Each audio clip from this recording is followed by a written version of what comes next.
शुक्रिया विद्या। और इधर बिहार चुनाव की तो पल पल की अपडेट हम दे ही रहे हैं, लेकिन 10 राज्यों की 54 सीटों पर आज उपचुनाव भी है, उन पर भी न्यूज नेशन लगातार नजर बनाए हुए है। और आपको बता दें कि मध्य प्रदेश की जो 28 सीटें हैं उन पर आज उपचुनाव हो रहा है और बहुत ही निर्णायक चुनाव है ये, क्योंकि इसमें सरकार भी बदल सकती है। 28 सीटों में से 25 पर अभी बीजेपी और कांग्रेस में सीधी टक्कर है। मध्य प्रदेश में 12 मंत्री ऐसे हैं जिनकी साख दांव पर है, तो इधर गुजरात के 8 सीटों पर और उत्तर प्रदेश की 7 सीटों पर भी उपचुनाव होना है।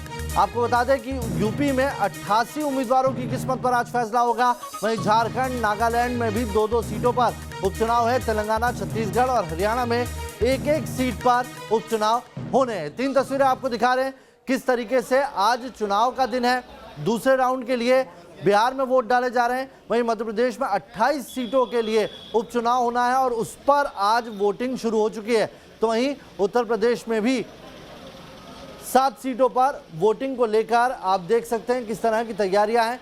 सबसे बड़ा चुनाव आज का हम इसलिए कह रहे हैं क्योंकि लॉकडाउन के बाद कोरोना काल में आज जो सीटों पर वोट डाले जा रहे हैं वो अब तक का सबसे बड़ा चुनाव है और इसीलिए चुनाव आयोग को आज बहुत ज़्यादा तैयारियां करनी पड़ी है। और यही कह रहे हैं कि वो जो पोलिंग बूथ है उनकी संख्या बढ़ा दी गई है, साथ ही जो वोटिंग पैटर्न है उसमें भी थोड़ा सा बदलाव आया है। ये मध्य प्रदेश का रुख करते हैं। मध्य प्रदेश से मेरी सहयोगी दीप्ति जुड़ गई हैं। दीप्ति, पिछला चुनाव युवराज बनाम शिवराज था, इस बार तो युवराज और शिवराज दोनों एक साथ आ गए हैं। किस तरीके से कमलनाथ इन दोनों को टक्कर दे पाएंगे?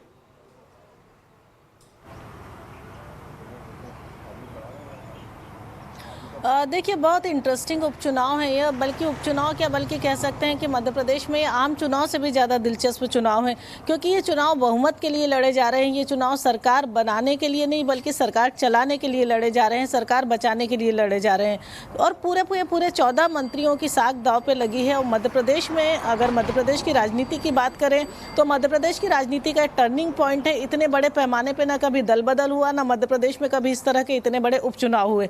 तो सभी नेताओं की साख दांव पर है, चाहे मुख्यमंत्री शिवराज सिंह चौहान की बात कर लें, चाहे पूर्व मुख्यमंत्री कमलनाथ की बात कर लें, या फिर राज्यसभा सांसद ज्योतिरादित्य सिंधिया की बात कर लें।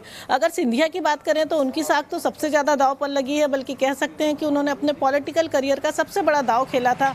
तो अब उनके राजनीतिक जीवन आगे कैसा होगा, उनका पॉलिटिकल करियर आगे कैसा होगा, किस तरह से वो अपने समर्थकों को जीत दिला पाएंगे। और उस स्थिति में जब वो मध्य प्रदेश से ही लोकसभा का चुनाव हार गए थे तो उसी इलाके में अपने समर्थकों को कैसे जीत दिलाएंगे और किस तरह से उनकी जो खोई हुई राजनीतिक जमीन है या राजनीतिक रसूख है उसको किस तरह से पा पाएंगे।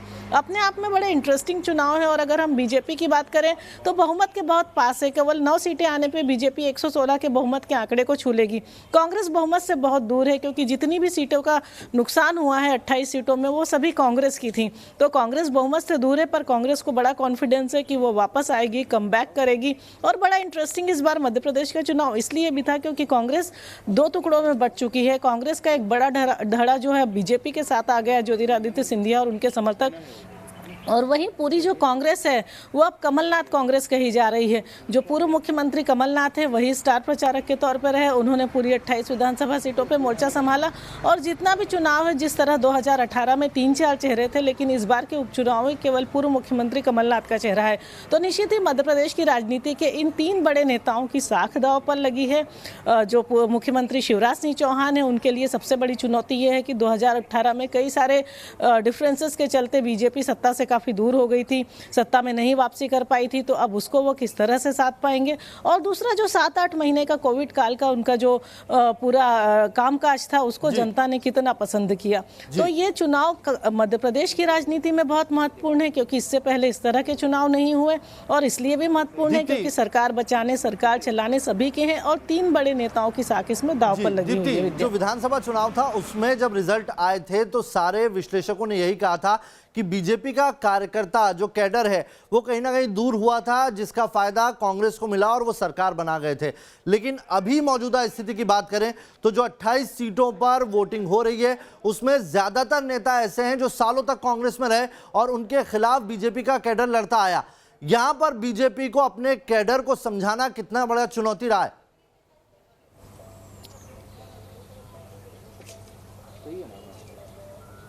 बिल्कुल, सबसे बड़ी चुनौती यही है विद्या, जैसे कि मैं बता रही हूँ कि 2018 में बीजेपी की जो है अपने डिफरेंसेस के चलते सत्ता में नहीं आ पाई थी, लेकिन 2020 की स्थितियां क्या हैं, क्योंकि बहुत से लोग जब 2018 में ही संतुष्ट नहीं थे तो इतने सारे नए लोगों की ज्वाइनिंग के बाद इनको कहाँ जगह मिल पाएगी, इनका पॉलिटिकल करियर क्या होगा, इनका राजनीतिक भविष्य क्या होगा। और कई सारी सीटों पर तो इस तरह की स्थितियां बनी हैं कि जो राजनीतिक विरासत है वो तक खत्म हुई है।